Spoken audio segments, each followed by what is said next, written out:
All India Radio presents Morning News.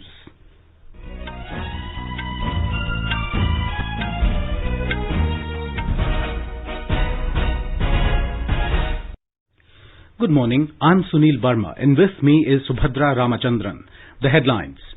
Prime Minister Narendra Modi to dedicate to the nation 3 key projects related to petroleum sector in Bihar today. Centre chairs high-level meeting to comprehensively review coronavirus preparedness and response. COVID-19 recovery rate stands at 77.77% in the country. All arrangements in place for medical entrance exam NEET across the country amid strict COVID-19 precautions. And in tennis, Japan's Naomi Osaka wins US Open title in women's singles. Alexander Zverev to face Dominic Thiem in summit clash tonight in men's singles.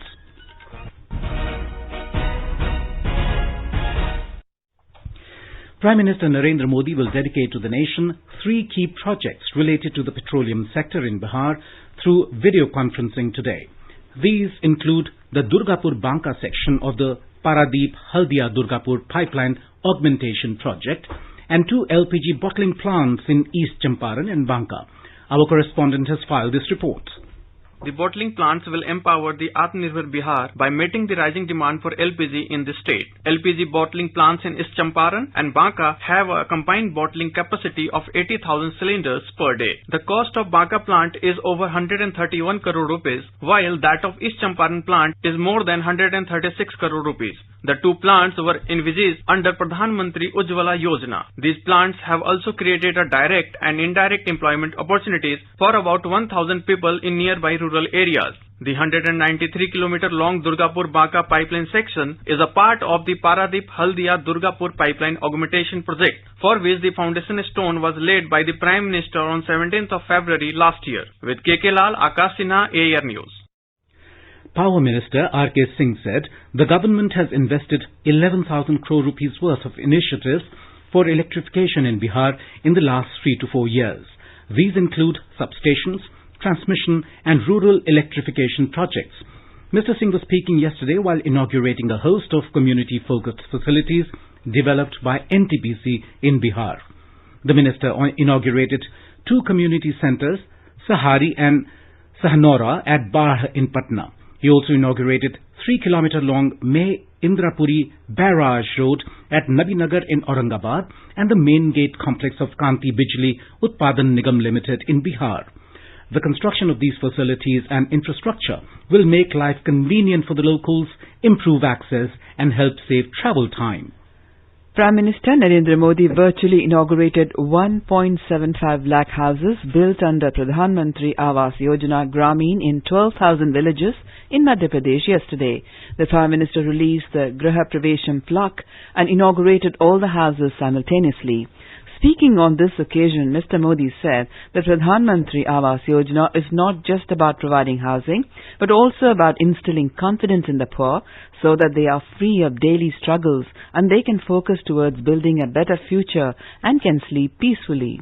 ये जो योजना है वो सिर्फ मकान बनाने की योजना नहीं है, बल्कि गरीब को आत्मविश्वास देने की योजना है, ताकि वो छोटी-छोटी समस्याओं जैसे घर, बिजली, पानी, ईंधन, ये रोजमर्रा की जो जद्दोजहद है ना, उससे वो बाहर निकलकर अपने काम में, अपने भविष्य के लिए, अपनी प्रगति के लिए अपना पूरा ध्यान लगा सके.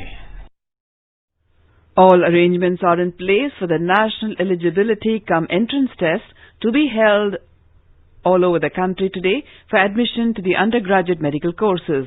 Over 15 lakh candidates are expected to appear in medical entrance exam, which will be conducted amid strict precautions in view of the COVID-19 pandemic. In order to maintain social distancing, the National Testing Agency NTA has increased the number of exam centers from 2,546 to 3,843, while the number of candidates per room has been reduced from earlier 24 to 12. The crucial exam was deferred twice in view of the pandemic. Candidates have also been issued an advisory guiding them about the do's and don'ts for proper social distancing. making hand sanitizers available at the entrance of the examination center and inside the exam hall at all times, replacing the process of checking the admit cards of candidates with barcode readers, increasing the number of examination centers, alternate seating plans, fewer candidates per room, and staggered entry and exit are among the steps taken for the exam. In Gujarat, nearly 80,290 candidates are likely to appear for the National Eligibility Cum Entrance Test NEET exam today. The medical entrance exam will be conducted in offline format. The examination will be conducted at 214 centres in 10 cities of Gujarat. These include Ahmedabad, Surat, Rajkot, Gandhinagar, Bhavnagar, Valsad, Vadodara, Patan, Panchmahal and Anand. In 2019, about 76,000 students appeared for the NEET exam. Our Ahmedabad correspondent reports that NEET exam will be conducted amid strict implementation of COVID-19 protocol. Western Railway has arranged 2 special trains between Somnath and Ahmedabad for the candidates of NEET exams. In Madhya Pradesh, more than 58,000 candidates in the state are expected to appear in the medical entrance exam. Free vehicles will be provided by the administration to the students to reach examination centers. We have a report.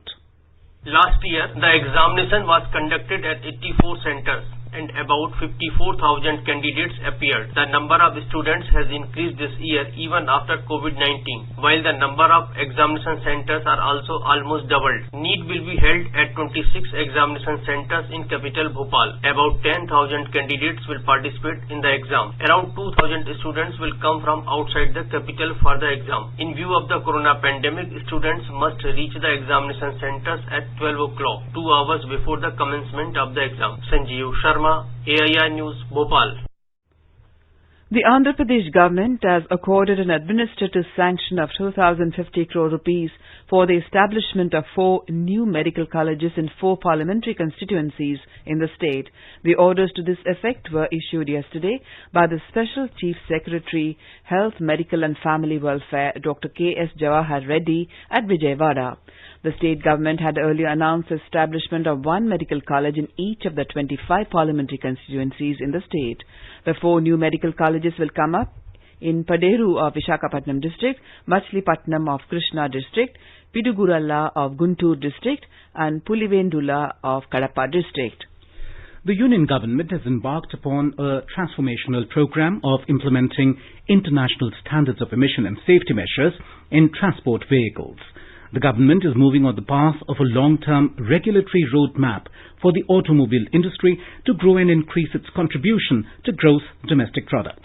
The Ministry of Road Transport and Highways in a statement said there are plans to bring Indian automotive industry at par with developed nations in such regulations. The ministry said it has already notified a number of regulations for upgrading emission and safety features in Indian automobiles. These include the draft notifications for anti-lock braking systems, airbags, speed alert systems, reverse parking assist and crash standards. The ministry is also in the process of finalization of implementation of standards for electronic stability control systems and brake assist systems for relevant categories by next 2 years. The ministry has identified certain priority areas for international standardization in this field. These include the tire pressure monitoring system, if fitted for certain categories of vehicles, which is likely to come into force by October this year. It said the standards for vehicle dimensions and safety of construction equipment vehicles have been notified. Similarly, notifications have already been issued for side stands, footrests and external projections of two-wheelers, which will come into force soon. Civil Aviation Minister Hardeep Singh Puri has said the bookings for daily flights will start by end of September from Darbhanga to Delhi, Mumbai and Bengaluru. After reviewing the groundwork of Darbhanga Airport in Bihar, the minister informed that flight operations will begin in the first week of November before the festival of Chhath Puja. He further said that this is a boon for 22 districts of North Bihar. The minister reviewed the progress and construction status of Darbhanga Airport. Expressing satisfaction over the progress of airport work, Mr. Puri said that the work is almost complete. He added that arrival and departure halls, check-in facility and conveyor belts have already been installed and remaining work will be completed before October end. After reviewing the status of Devghar Airport in Jharkhand, the Civil Aviation Minister said that the work at the airport is at an advanced stage and will be completed on schedule. He had an extensive discussions with Member of Parliament Nishikant Dubey. Mr. Puri said that the airport would be operationalized very soon. He added that the government would be taking some key decisions in this regard by next week. India's first coronavirus airport testing facility was launched yesterday at Delhi's Indira Gandhi International Airport. The facility at the Terminal 3 of the airport offers a walk-in option and ensures a safe journey to all the passengers entering the city or scheduled for domestic connecting flights. International passengers travelling without a valid COVID negative certificate can also book a slot in advance for testing at the airport. The test results are available within 4 to 6 hours. A Delhi airport official confirmed to our correspondent that the test is not mandatory for international passengers, but they can opt for it to get exemption from the mandatory 7-day institutional quarantine in case tested negative. Principal Secretary to the Prime Minister Dr. P.K. Mishra chaired a high-level meeting yesterday to comprehensively review the COVID-19 preparedness and response. The meeting focused on evidence-based learning on management of cases across the districts and states. The meeting also discussed the stage of vaccine development and vaccine distribution plan, as well as the need for district health action plans for long-term management of various aspects of COVID. During the meeting, it was noted with satisfaction that all empowered groups have worked very hard to achieve benchmarks in COVID management. The Principal Secretary to the Prime Minister also directed all concerned for evidence-based preparedness of all aspects of COVID-19 with active participation of districts and states for effectiveness. During the meeting, a presentation was given by the Health Secretary on the COVID status in India, ongoing strategic interventions and future challenges. He also discussed about the eWin platform focusing on the vaccine supply chain, beneficiary enrollment system and the delivery system once the vaccine is available. Niti Aayog member Dr. Vinod Paul made a detailed presentation on projections of cases based on various models. He also explained the ongoing efforts by the National Expert Group on Vaccine Administration for COVID-19. The overall landscape on vaccine research, both global and in India, was also briefed. Based on the many projections, scenarios, Dr. P.K. Mishra directed all concerned to build on the knowledge and analysis that has been developed over the last few months to work out the detailed action plan for the coming months. The Health Ministry has organized a virtual conclave for private hospitals providing COVID-19 treatment in the country. It provided a platform for discussion of clinical protocols and best practices in COVID-19 management towards reducing avoidable deaths. While COVID-19 has posed unprecedented challenges to the country's healthcare systems, there have been proactive responses from the government as well as the private industry. The ministry also encouraged the hospital representatives to share their key concerns and challenges being faced while managing COVID-19 in their facilities. Inaugurating the conference, Union Health Secretary Rajesh Bhushan reiterated the resolve of the government to ensure that patients of COVID-19 must not be denied beds and must be provided a prompt treatment. He said the collective goal must be to have a health system that is available, affordable and accessible to all. He highlighted that the aim of the centre along with the state government is to achieve a mortality rate of less than 1%. During the meeting, the importance of timely treatment of comorbid patients to reduce fatality was stressed upon, and hospitals were encouraged to protect healthcare workers by adopting all practices on infection prevention and control and keep the staff motivated. Director General of Indian Council of Medical Research, Professor Balram Bhargav, and AIIMS Director Dr. Randeep Guleria were also present. You are listening to the morning news on All India Radio. A reminder of the headlines before we move on. Prime Minister Narendra Modi to dedicate to the nation 3 key projects related to the petroleum sector in Bihar today. Centre chairs high-level meeting to comprehensively review coronavirus preparedness and response. COVID-19 recovery rate stands at 77.77% in the country. All arrangements in place for medical entrance exam NEET across the country amid strict COVID-19 precautions. And in tennis, Japan's Naomi Osaka wins US Open title in women's singles. Alexander Zverev to face Dominic Thiem in summit clash tonight in men's singles. For quick news updates round the clock, follow us on our Twitter handle at AIR News Alerts. All India Radio presents World News. News and views from across the globe. What happened? What is up next? The newsmakers and the highlights of the day. Every day at 10:20 p.m. in the night. On 100.1 FM, All India Radio.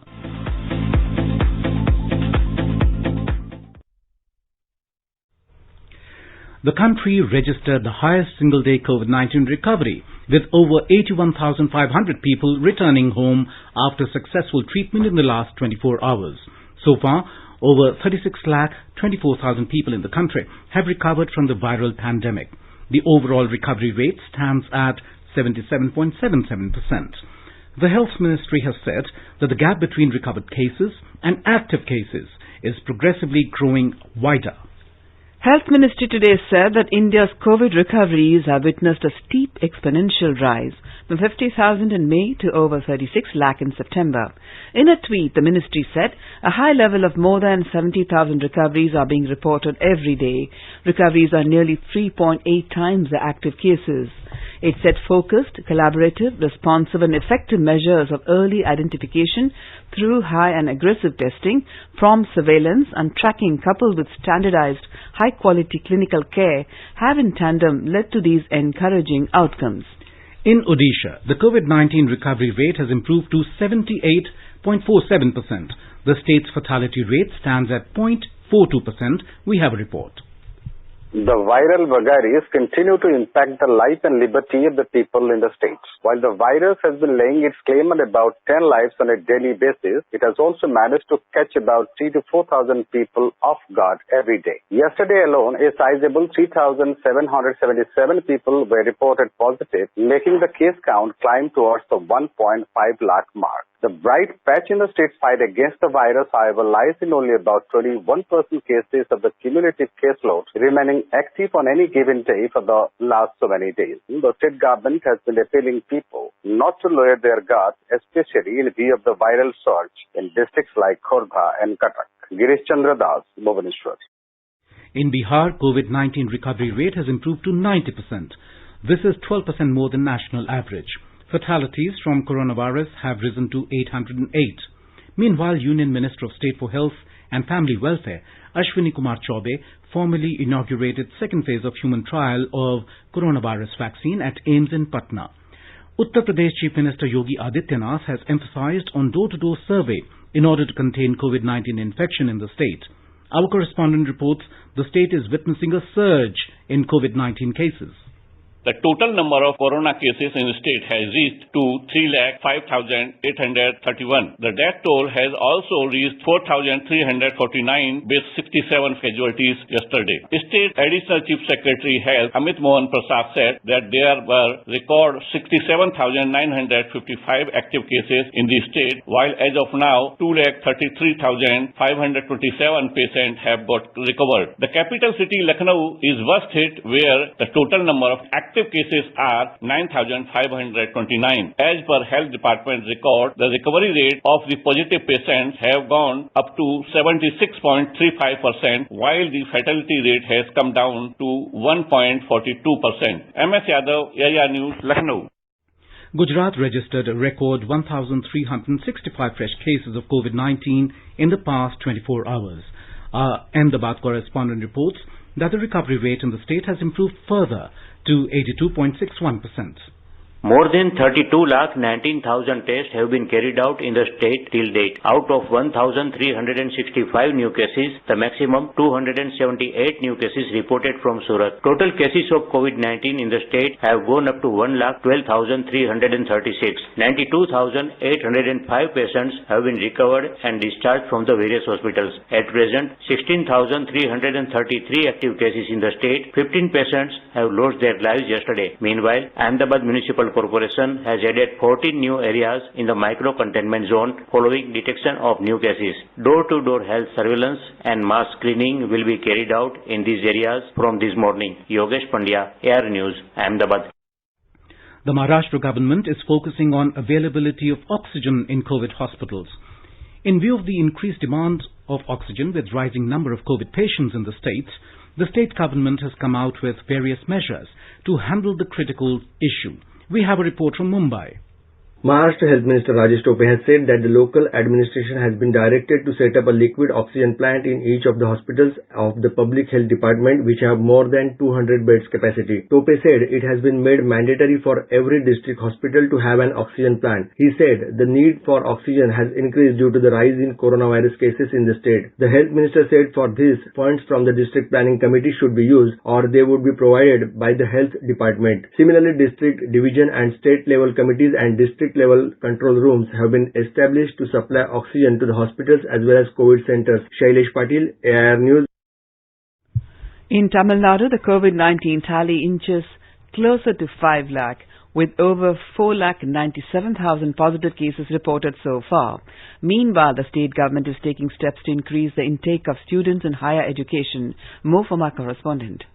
The prevailing pandemic might have cast a spell of uncertainties on regular classes this year, but that's not an impediment for the launch of new colleges. The Tamil Nadu Directorate of Collegiate Education has issued orders for the opening of 7 new government-run arts and science colleges in the state. They include one women's college near Coimbatore and 6 others in Karur, Viluppuram, Virudhunagar, Ariyalur, Nagapattinam and Ranipet districts. The admission for the colleges will be made this academic year itself, with 5 bachelor degree courses each to begin with. The process of procuring land for the 7 new colleges also has been set in motion by the government. Jai Singh, AIR News, Chennai.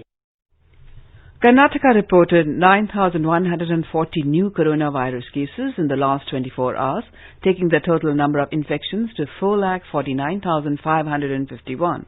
On the other hand, 9,557 people discharged from various hospitals in the state after recovering from COVID-19, bringing the total number of recoveries to 3,44,556. 94 people lost their lives due to COVID-19 and the number of fatalities has increased to 7,161. In our series Experts Speak on All India Radio, we bring you the views of the leading medical experts on COVID-19. Talking to AIR News, Dr. Uma Kumar, Head of Rheumatology Department, AIMS, suggested to the people to follow social distancing, hand hygiene and cough etiquettes.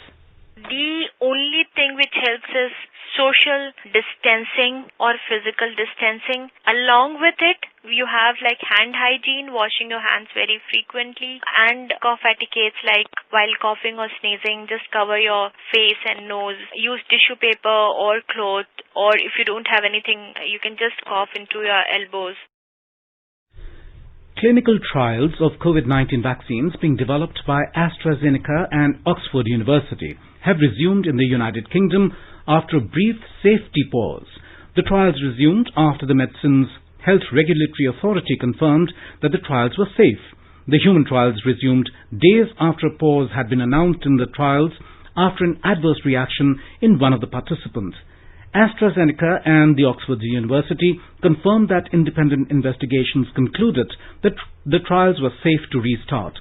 AstraZeneca said that all trial investigators and participants will be updated with the relevant information, and this will be disclosed on global clinical registries according to the clinical trial and regulatory standards. In our series on Gandhian philosophy today, we bring you a report on Bapu's Satyagraha. Mahatma Gandhi called his overall method of non-violent action Satyagraha. It consists of 2 words, Satya and Agraha, and translates to insistence on truth or holding on to truth. The term Satyagraha was coined and developed by Mahatma Gandhi during his earliest struggles in South Africa for rights of Indians there and later during Indian independence movement. He had said Satyagraha is a relentless search for truth and a determination to search truth. Gandhiji insisted that a Satyagrahi must ceaselessly strive to realize and live truth, and he must never contemplate hurting anyone by a thought, word or deed. In the words of Bapu, Satyagraha can rid society of all evils, political, economic and moral. Anupam Mish, AIR News, Delhi. A virtual meeting of G20 Agriculture and Water Ministers was held yesterday. The meeting was attended by Jal Shakti Minister Gajendra Singh Shekhawat and Minister of State for Agriculture and Farmers Welfare Purushottam Rupala. During the meeting, the Jal Shakti Minister assured the forum of India's commitment to contribute towards the objectives, goals and targets set by G20. He said, Government of India is implementing the Jal Jeevan mission to provide household tap connections to 190 million rural homes, thereby ensuring drinking water security. The Director General level meeting between Border Guarding Forces of India and Bangladesh, scheduled to be held in Dhaka today, has been postponed for a few days. The new dates will be announced soon. The 6-day meeting between India's Border Security Force and Border Guards Bangladesh was scheduled to start from today. In US Open tennis, Japan's Naomi Osaka defeated Victoria Azarenka, Belarus, in the women's singles final to clinch a third Grand Slam title. The fourth seed Osaka overcame her unseeded opponent 1-6, 6-3, 6-3 in 1 hour 53 minutes inside Arthur Ashe Stadium at Flushing Meadows in New York last night. It brought 22-year-old Osaka's haul of tennis major trophies to 3 after her victories at the 2018 US Open and 2019 Australian Open. With this, the Japanese has become the first Asian player to win 3 Grand Slam single titles and also moved up to number 3 in the world rankings. In men's singles, Alexander Zverev of Germany will face Austrian Dominic Thiem in the summit clash tonight. Now let us take a look at the weather forecast for today. The national capital Delhi is likely to witness a partly cloudy sky. The minimum temperature recorded in the city was 26 degrees Celsius and the maximum will be around 37 degrees. In Mumbai, heavy rain is expected today. The temperature is likely to hover between 24 and 31 degrees Celsius. Chennai is likely to witness generally cloudy sky with light rain or drizzle. The minimum was 26 degrees Celsius while the maximum temperature is expected to reach 34 degrees Celsius. Kolkata may have a partly cloudy sky with possibility of moderate rain or thunderstorm. The minimum temperature was 28 degrees Celsius while the maximum is likely to be 35 degrees. Onto the north, in the Union Territory of Jammu and Kashmir, the minimum temperature was recorded at 24 degrees Celsius in Jammu while the maximum will be around 36 degrees. The city will have mainly clear sky.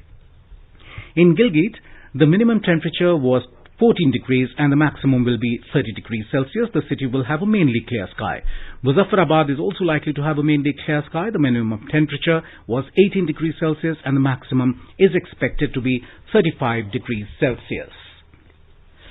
The monsoon session of Parliament is beginning tomorrow. On the eve of the session today, the News Services Division of All India Radio will bring you discussions on issues before Parliament and Sansad ke Samaksh Mudde. Issues Before Parliament program can be heard on Rajdhani and FM Rainbow channels from 9:30 p.m. till 10 p.m. Sansad Ke Samaksh Mudde can be heard on the Indraprastha and FM Gold channels at the same time. And now an overview of today's newspapers. China returned to India 5 residents of Arunachal Pradesh who had crossed the border to collect medicinal herbs, reports Hindustan Times. India-China standoff casts a shadow on Nathula border trade, says the top headline in The Hindu. Before foiling Chinese moves, India worked on plan for almost a month, writes the Sunday Express. Weapons seized near Pak border in Abohar district sector, reports the Sunday Tribune. India joins inaugural session of intra-Afghan peace talks, headlines the Sunday Statesman. Yechuri Yadav, 2 professors, filmmaker named in Delhi police riot charge sheet, reads the top headline in the Sunday Express. Sunday Times reports that the Delhi police has denied such media reports. Judges are seen as soft targets, victims of juicy gossip, says Justice Ramana, headlines the Sunday Express. Bhushan moves top court, seeks right to appealing contempt ruling, reports Hindustan Times, and the Asian Age on their front pages. DGCA warns of 2-week flight ban if photo rule slaughtered, is the Sunday Statesman headline. 97,570 cases in one day, freeze on vaccine trials, reports the Asian Age. And finally, COVID rising, 94% HC lawyers opt out of physical hearings, reads the top headline in Sunday Times. And now, before we end the bulletin, the headlines once again. Prime Minister Narendra Modi to dedicate to the nation 3 key projects related to petroleum sector in Bihar today. Centre chairs high-level meeting to comprehensively review coronavirus preparedness and response. COVID-19 recovery rate stands at 77.77% in the country. All arrangements in place for medical entrance exam NEET across the country amid strict COVID-19 precautions. And in tennis, Japan's Naomi Osaka wins US Open women's singles title. Alexander Zverev to face Dominic Thiem in summit clash tonight in men's singles. For details of these stories and more, log on to our website newsonair.com and News on AIR app. And with that, we end the morning news. Have a nice day.